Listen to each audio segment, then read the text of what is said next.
शादी हो गई, दोनों कमाते हैं, foreign trips, weekend brunches, latest gadgets, luxury car, और फिर एक सेंटेंस जो पेरेंट्स, रिलेटिव्स और सोसाइटी को हैरान कर देता है, हम बच्चे नहीं चाहते। इस वीडियो के बाद आप डिंक ट्रेंड को ना सिर्फ समझेंगे बल्कि शायद अपनी खुद की लाइफ चॉइसेस को भी क्वेश्चन करने लगेंगे, क्योंकि इंडिया जैसे देश में जहां शादी का मतलब होता है फैमिली, सेक्रीफाइस और बच्चे, वहां आज एजुकेटेड अर्बन कपल्स जानबूझकर पेरेंटहुड से दूर जा रहे हैं। क्या डिंक एक स्मार्ट मॉडर्न लाइफस्टाइल चॉइस है या फिर एक ऐसा डिसीजन जिसका रिग्रेट 45 के बाद शुरू होता है? और सबसे इम्पोर्टेंट सवाल, क्या डिंक सच में फ्रीडम है या सिर्फ रिस्पॉन्सिबिलिटी से एस्केप? और इस वीडियो में मैं आपको सिर्फ ट्रेंड एक्सप्लेन नहीं करने वाली, मैं दिखाऊंगी वो चीजें जो इंस्टाग्राम रील्स, पॉडकास्ट और फील गुड आर्टिकल्स नहीं बताते। तो इस वीडियो को एंड तक देखना, क्योंकि ये वीडियो शायद आपके फ्यूचर डिसीजंस को साइलेंटली चेंज कर दे। We love kids,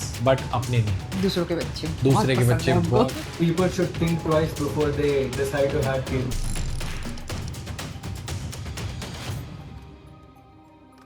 वैसे डिंक ट्रेंड एक्चुअली है क्या? डिंक का मतलब होता है डबल इनकम नो किड्स, यानी कपल जो कि दोनों कमाते हैं लेकिन इंटेंशनली डिसाइड करते हैं कि उन्हें बच्चे नहीं चाहिए। ये कोई इनफर्टिलिटी इशू नहीं है, ये कोई अभी नहीं बाद में डिसीजन नहीं है, ये एक कॉन्शियस लाइफ चॉइस है। पहले ये ट्रेंड वेस्टर्न कंट्रीज तक लिमिटेड था, यूएस, यूरोप, जापान, लेकिन आज इंडिया के मेट्रोज मुंबई, बेंगलुरु, दिल्ली, पुणे, सब जगह ये रैपिडली ग्रो कर रहा है। और इंटरेस्टिंग बात ये है कि drink couples mostly highly educated, financially stable और करियर ड्रिवन होते हैं। अगर आप ये सोच रहे हो कि ये डिंक ट्रेंड इतना पॉपुलर क्यों हो रहा है, तो इसका रीजन एक नहीं मल्टीपल है। सबसे पहले आता है पैसा। आज के टाइम में एक बच्चे को पालना आसान और सस्ता नहीं है। School fees, coaching, health care, lifestyle, middle class parents emotional sacrifice के साथ फाइनेंशियल स्ट्रेस भी झेल रहे हैं। और डिंक कपल्स के लिए ये लॉजिक बहुत सिंपल है कि हम अपनी लाइफ को स्ट्रगल में क्यों डालें। और दूसरा सबसे बड़ा रीजन है टाइम। कॉर्पोरेट जॉब्स, बर्नआउट, इतने घंटों तक काम, लोग ऑलरेडी थक चुके हैं और बच्चा सिर्फ प्यार नहीं मांगता, ये रियलिटी है कि वो एनर्जी, पेशेंस और कंसिस्टेंसी भी मांगता है। और लोग एक्सेप्ट कर रहे हैं कि शायद वो इमोशनली रेडी ही नहीं है। और तीसरे रीजन के बारे में अब लोग थोड़ा खुलकर बात करते हैं, climate change, over population, political instability. और अब कई कपल्स सच में जेन्युइनली ये सोचते हैं कि इस दुनिया में एक और लाइफ को लेकर आना क्या एथिकल है। और अगर थेरेपी कल्चर और सेल्फ अवेयरनेस की बात करें तो आजकल लोग अपने ट्रॉमा को एक्चुअली में समझ रहे हैं। उन्हें पता है कि अनरिजॉल्व्ड ट्रॉमा नेक्स्ट जनरेशन को ट्रांसफर होता है, और इसीलिए कुछ लोग ये ट्रेंड अपना रहे हैं क्योंकि वो इस साइकिल को ब्रेक करना चाहते हैं। वैसे डिंक लाइफ इंस्टाग्राम पर परफेक्ट लगती है, एंड सच बताऊं तो कुछ एडवांटेजेस रियल भी हैं। Financial freedom, career flexibility, travel and experiences, strong couple bonding, no parenting guilt. आप अपनी लाइफ के मेन कैरेक्टर होते हो, आपका स्केड्यूल, आपके गोल्स, आपके ड्रीम्स, और यहाँ तक सब लॉजिकल लगता है। लेकिन इस ट्रेंड की एक और साइड भी है जिसके बारे में कोई ज्यादा बात नहीं करता, और अब यहाँ से ये वीडियो थोड़ा अनकंफर्टेबल हो सकता है, लेकिन ये जरूरी है। देखो, 25 और 35 के डिसीजंस और 45 और 55 के इमोशंस सेम नहीं होते। फ्रीडम जब रूटीन बन जाता है ना, तब वॉइड महसूस होने लगता है, एंड सोशल आइसोलेशन रियल होता है।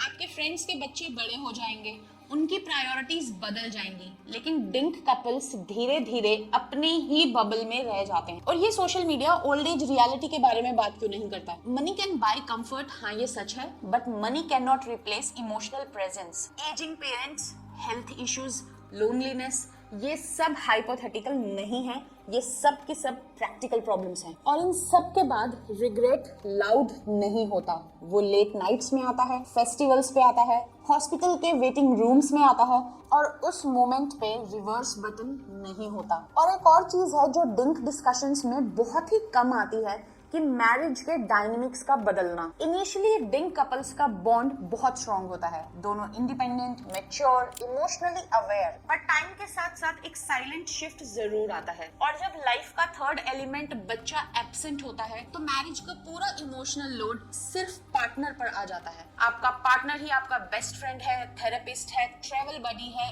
इमोशनल एंकर है, यानी कि सब कुछ। और यहीं से एक्सपेक्टेशंस ग्रो करने लगती हैं। छोटी सी डिस्टेंस भी ज्यादा हैवी लगने लगता है, बिजी स्केड्यूल्स होने पर रिसेंटमेंट आता है, और अगर कम्युनिकेशन वीक है तो धीरे धीरे दरार आ ही जाती है। मैं ये नहीं कह रही कि बच्चा मैरिज को परफेक्ट बनाता है, लेकिन कई बार इमोशनल प्रेशर को डिस्ट्रीब्यूट जरूर करता है। इसीलिए डिंक मैरिज को सरवाइव करने के लिए एक्स्ट्रा इमोशनल मैच्योरिटी चाहिए, जो हर कपल के पास नहीं है। अगर वेस्टर्न कंट्री से इस ट्रेंड को कंपेयर करें तो इंडिया में ये ट्रेंड ना बहुत कॉम्प्लेक्स है, क्योंकि उन कंट्रीज में डिंक ट्रेंड ज्यादा एक्सेप्टेड है, क्योंकि वहाँ का सोशल सिस्टम स्ट्रांग है, old age homes stigma free होते हैं, हेल्थ केयर एक्सेसिबल होता है, कम्युनिटी लिविंग कॉमन है। लेकिन इंडिया का सीन अलग है। यहाँ पर फेस्टिवल्स फैमिली के साथ होते हैं, शादियां जो हैं वो जनरेशंस को जोड़ती हैं, और हमारे बुजुर्ग लोगों का जो सेफ्टी नेट है ना, वो ज्यादातर बच्चे ही होते हैं। इसीलिए इंडिया में डिंक ट्रेंड सिर्फ लाइफस्टाइल का डिसीजन नहीं है,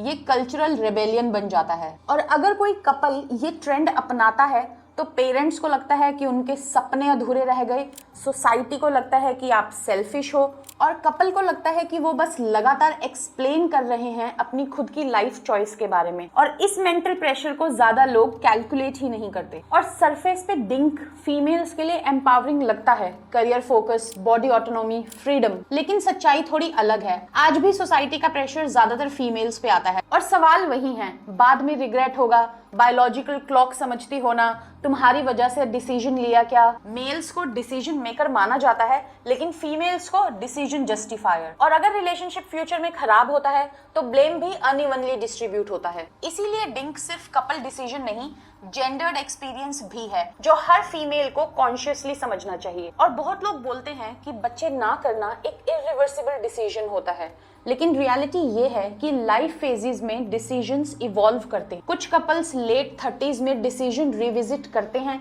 कुछ एडॉप्शन चूज करते हैं, कुछ मेंटरिंग, टीचिंग या केयर गिविंग जैसे रोल्स लेते हैं। और प्रॉब्लम तब होती है जब इस ट्रेंड को ईगो डिसीजन बना दिया जाता है।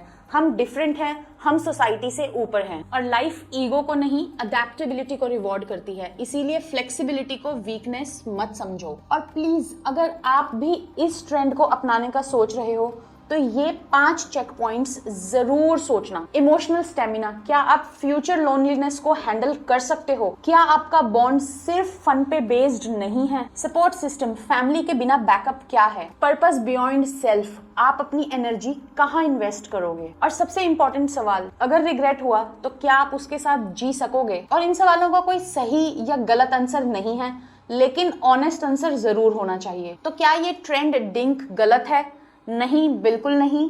डिंक तब गलत नहीं है जब डिसीजन कॉन्शियस हो। ये गलत तब है जब डिसीजन ट्रेंड देखकर लिया जाए। और अगर आप डिंक चूज कर रहे हो तो ये सवाल आपको अपने आप से जरूर पूछना है कि क्या मैं ये डिसीजन डर से ले रहा हूँ, क्या मैं सैक्रिफाइस से भाग रहा हूँ, या फिर मैं सच में पेरेंटहुड के लिए फिट नहीं हूँ। और दोनों पार्टनर्स का जवाब सेम होना चाहिए। वैसे सोसाइटी ने कभी पूछा नहीं कि बच्चे पैदा करने चाहिए या नहीं, लेकिन एज्यूम कर लिया कि शादी का मतलब है बच्चे। और ये डिंक ट्रेंड इसी एजम्पशन को तोड़ता है, और शायद इसीलिए लोग अनकंफर्टेबल हो जाते हैं। लेकिन ये याद रखना बहुत जरूरी है कि लाइफ का बेस्ट डिसीजन वो होता है जो प्रेशर से नहीं, क्लैरिटी से लिया जाए। चाहे आप डिंक हो या फ्यूचर पेरेंट, एक चीज होना बहुत जरूरी है, और वो है अवेयरनेस। अगर आपको ये वीडियो थोड़ा भी अनकंफर्टेबल लगा हो तो समझ लीजिए ये सिर्फ कंटेंट नहीं, एक आईना था। अगर ये वीडियो अच्छा लगा हो तो लाइक सब्सक्राइब जरूर करना, और मैं मिलती हूँ आपसे अगले वीडियो में। तब तक के लिए थैंक यू फॉर वॉचिंग।